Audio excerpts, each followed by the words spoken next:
Thank you for this nice introduction, Sonia, and thank you for the introduction. Burn is a good one, and mammoth is the other good one. Working in Siberia, this is actually a mammoth tusk thingy, and I really appreciate your introduction. So, but let's get a bit more serious. I don't think I need this, but directly we'll go to this picture. Talking about burns, this is a picture from 2021 by one of our colleagues from Russia, and it's quite a pattern that we see here, isn't it? So it's this green lush area and in between the burned area from the year before. So this is a product of one of the burns that we have had in Siberia. But let's get started from begin. I guess all of you have heard that the Arctic has warmed about 3 to 4 times faster than the Earth on average from the 1980s up to 2020, so over the last 4 decades. And this Arctic amplification is actually also not regular across the Arctic, but we have regions that warm more and others that warm a little bit less. What does this mean for vegetation? Well, that's also very well documented over the last 43 years, and this is actually also from the NOAA Arctic Report Card that was still published this year actually, and where I contributed on the NVI greenness. So the greenness is actually increasing in the Arctic, we probably all know this. And again, here on the right-hand side, you see that it's not greening all over. So also there, it's heterogeneous. Basically, with increased warming, we expect that the vegetation will be released a little bit from the growth limitation of the cold temperature, and hence we would expect that everywhere we would have greening, but this is actually not totally true. Just as a reference, 2025 was the year with the third highest maximum NDVI over all these years. So definitely also 2025 was along the line of increased greenness.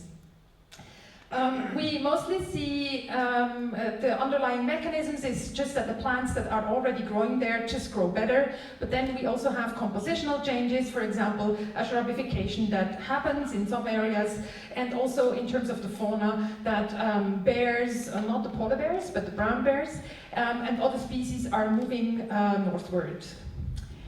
So, talking about the heterogeneous pattern of greening, we looked into this a bit more closely with an international study, and yes, indeed, community height of the vegetation is increasing. Also, leaf dry matter content, leaf area, everything is actually going up, but mostly only in places where it's also very moist. Now, the Arctic being a very cold place means the vegetation is not only temperature limited, but also moisture limited. And once you release the temperature limitation, then moisture is really the other factor that can limit vegetation growth, and this is what we see here. So only the wet spots, the wet areas, they really profit mostly from this increased greenness, and this brings some of the heterogeneity we have seen before. Now, this is here independent from the species. Generally, we just see that most of the vegetation in wet areas is increasing in greenness, in growth, in biomass, but we also do see compositional changes. For example, as such, from kind of lichen-dominated leaves, lichen-dominated communities to more kind of sedge-dominated wet communities. What are the mechanisms behind this? This is a study we did actually in Siberia, about 100 kilometers away from the Arctic Ocean, and what we have observed with drones from 2014 onwards is that these thermokarst lakes, they are not stable, they are quite dynamic. And you see this displayed over there with a series of satellite, of drone images that we have taken, how this thaw lake actually develops, it gets bigger, and what happens is that the dry vegetation is actually sinking in, dying off, and the wet sedges come in. Well, this is just a compositional change, but what does this mean for the functioning? The dry communities, they are on ice-rich permafrost, really dry, no methane emission. The wet communities are very nutrient-rich, they absorb a lot of carbon dioxide from the atmosphere. They recycle that into the ground, methanogenic bacteria, and the sedges act quite as a pipe into the air, and the methane is directly escaping into the air. So a perfect cycle towards a methane-emitting composition. And you see that also with this trajectory, we kind of lose the ground, we lose the ice in the permafrost. The permafrost is thawing, the ice is going away, and this is also a loss of the volume that we see. Well, is this vegetation change really relevant at all?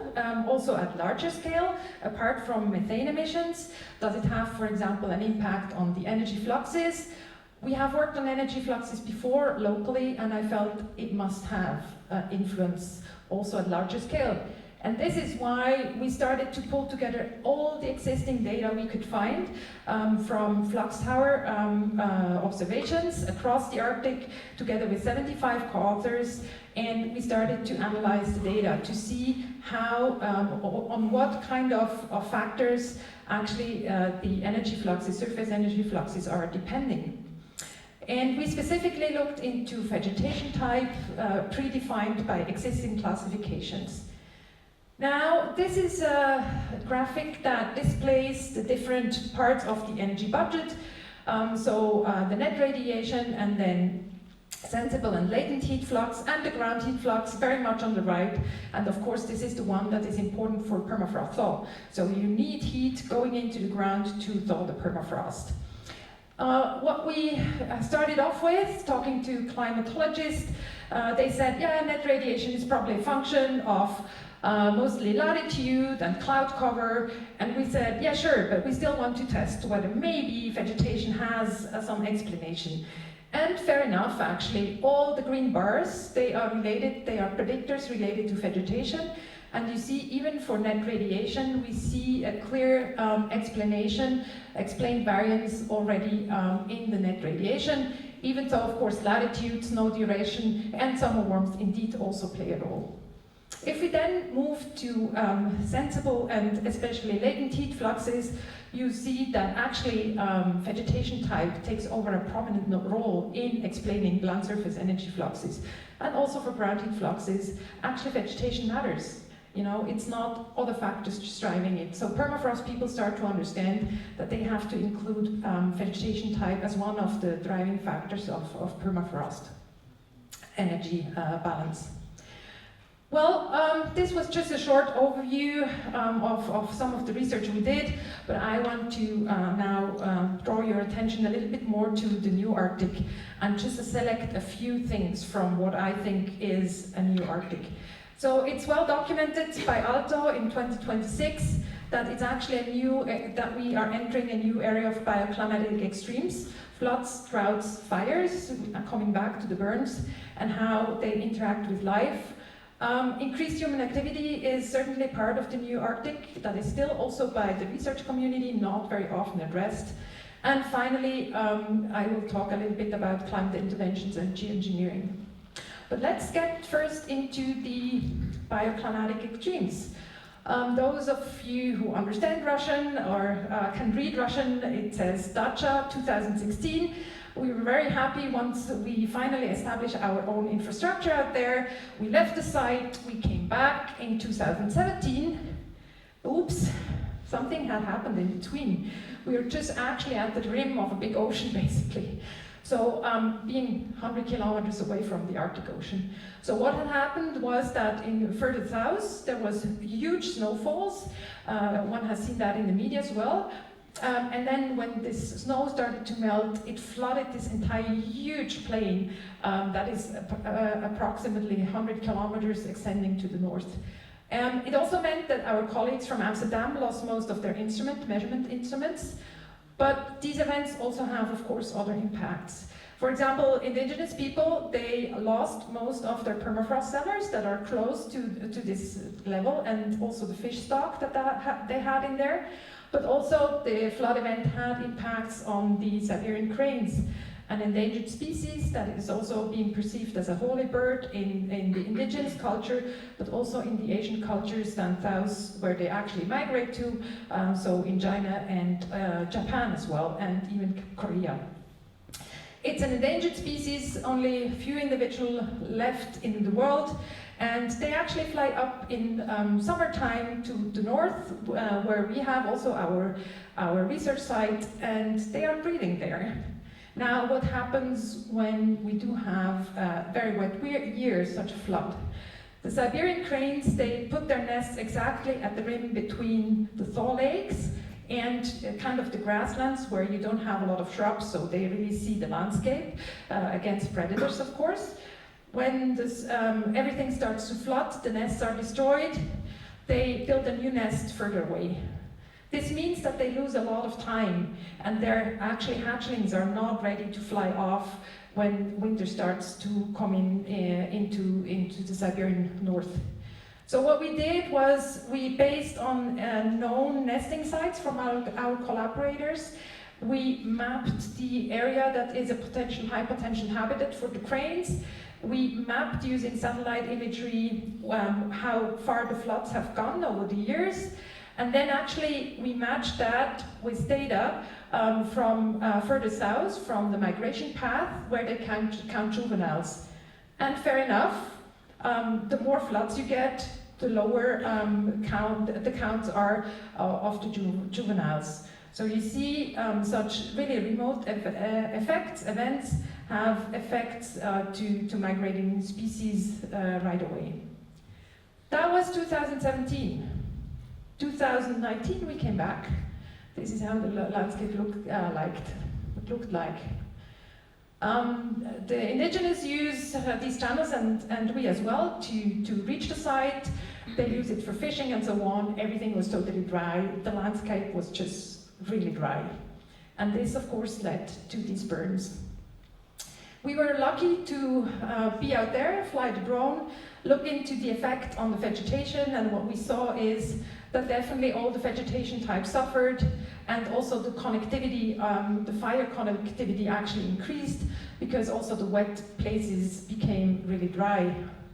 We also looked into drivers and how we could explain these fires. So we looked into these different fire scars, and maybe you see on the bottom left the scale of the burns. So it's easily 20 kilometers diameter of these burns. It's huge areas.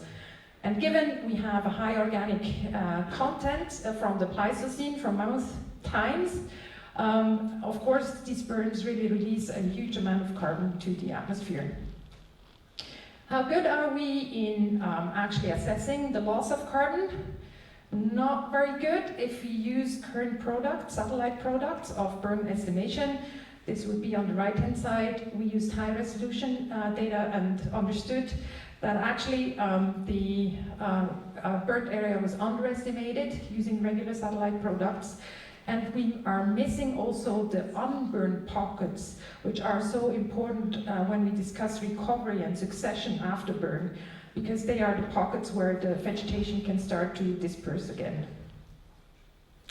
Well, that led us to the next story. We started to think, what do these burns, these fires really mean for the vegetation, for succession?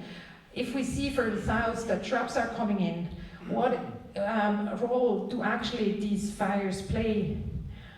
In the past, people thought that tundra vegetation is rather stable in the natural state, but now we have increasing signs that maybe we can have a tipping point system here as well. So we gathered all the data we could find where people had measured over the years what happened after fire with the vegetation. And basically what we discovered was, for the different functional types, starting with lichens, mosses, herbaceous vegetation, then graminoids, all the grasses, sedges, and finally the shrubs, that these different plant functional types develop differently after a burn. So even after 40 to 60 years, the lichens are hardly back. Mosses also have difficulties to re-establish. Grasses come in very quickly and decline, and the clear winners are the shrubs, the ones that we actually would like to keep out to maintain the ecosystem. So actually fires seem to accelerate that cycle, shifting vegetation into a new stable stage, or at least into a new stage that will be shrub dominated. We then went on and also thought about how often fires can occur, and we'll start to model all of these effects very soon. I briefly wanted to touch upon a different driver. We are talking about global change, so human activity is an important driver as well.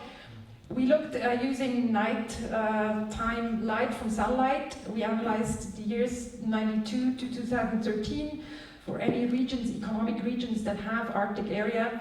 And we discovered that actually already 5% of this area is lit by human activity, and it's mostly industrial human activity. And nobody had done that before at Pan-Arctic scale. Well, that's one thing, but the worrying thing is that the annual increase is also 4.8%. So things are changing very rapidly. With the warming, we have really an industrialization of the Arctic as well. And the problem with that is that in these areas also we see a 2.5 higher fire occurrence compared to outside of the lit area. So apparently, especially in Russia, where fire is not well managed, this industrialization also has direct effect on how often and where the landscape is burning. So definitely a good case for improved fire management. I'm coming to the last elephant in the room, I would say, climate intervention and geoengineering. I guess you have seen a few of these articles saying, like in the beginning it was like, yeah, maybe we should look into it.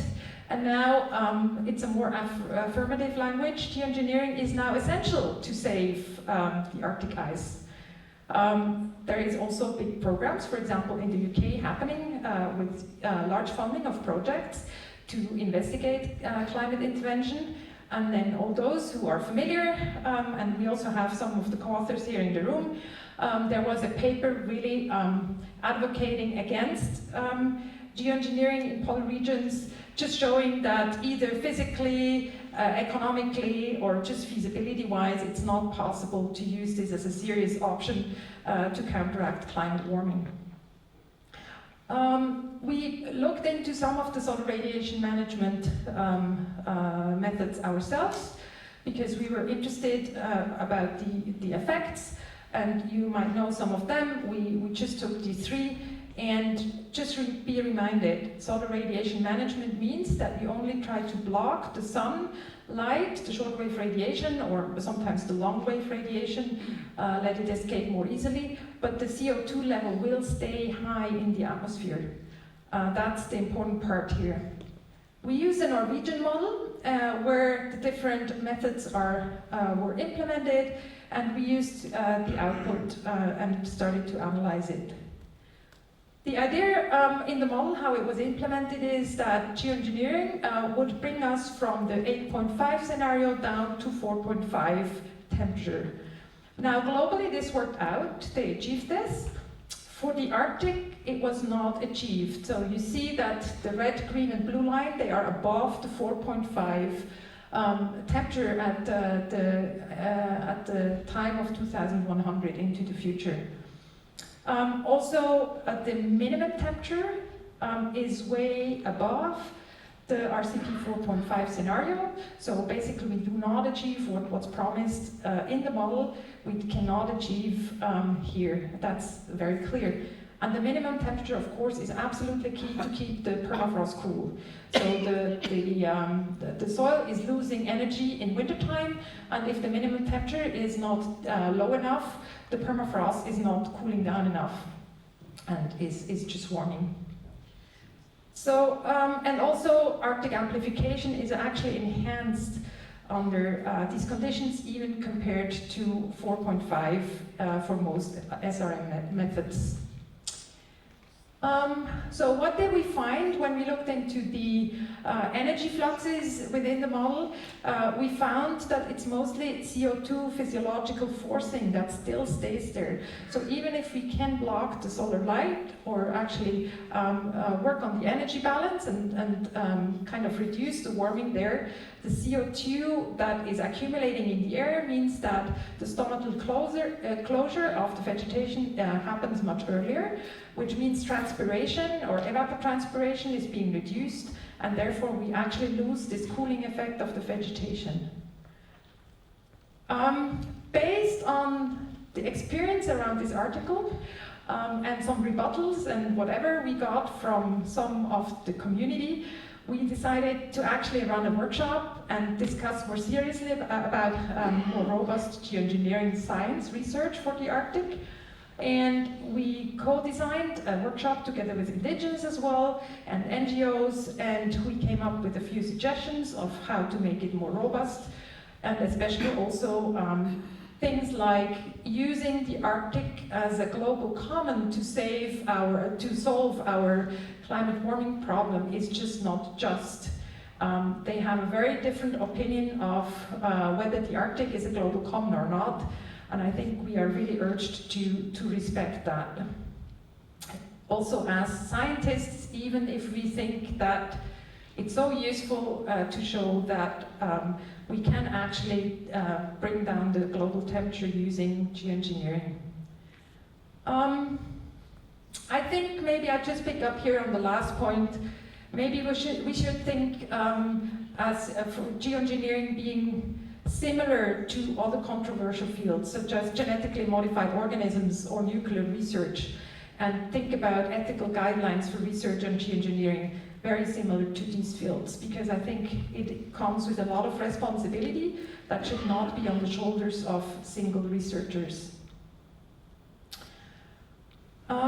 I briefly wanted to go into a few developments in the Arctic that seem very important for me, and I especially want to address the early career researchers with the following few slides. If you need help in convincing your supervisor you should be working in the Arctic, just let me know. I'll talk to her or him. The reason being is that I think we really need to ramp up capacity, especially also in Switzerland, for polar research. And this is especially so because there will be a large international campaign or activity called the International Polar Year, happening in 2030 to 2033. Usually international polar years are only happening every 50 years. Now, the international community felt that the climate warming is going so fast that we cannot wait 50 years, but we should do an international polar year after 25 years. And this is why I asked, together with other organizations, called for an international polar year. Currently, the international office is being set up, and the SNAT here at the Commission for Polar and High Research, Altitude Research, is responsible for setting up a national office. So basically, there will be information flows from that commission towards the research community. The idea is to ramp up these research efforts towards 2032 in the Arctic, 33 in the Antarctic, and really do internationally coordinated efforts. It is important to know that it's a bottom-up process. There will be not this big international pot of money where you can apply, but basically you need to come in with your own resources, and I would hope that we can lobby at the Swiss level to make this happen at the Swiss level towards international collaboration. The community has prepared well, at least especially in the Arctic, with the International Conference of Arctic Research Planning over the last 2 years. There was an effort, a huge effort by all the Arctic research organizations to define research priorities, to come up with implementation steps.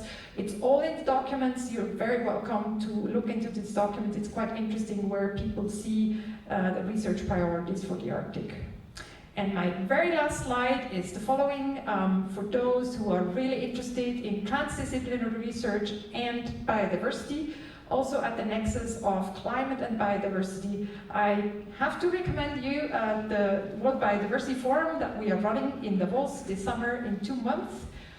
It really goes from medicine to philosophy to biodiversity ecosystem functions, climate nexus, everything, including also biodiversity measures. And I think it will be a fantastic event to discuss all these topics around global change. Thank you very much for listening.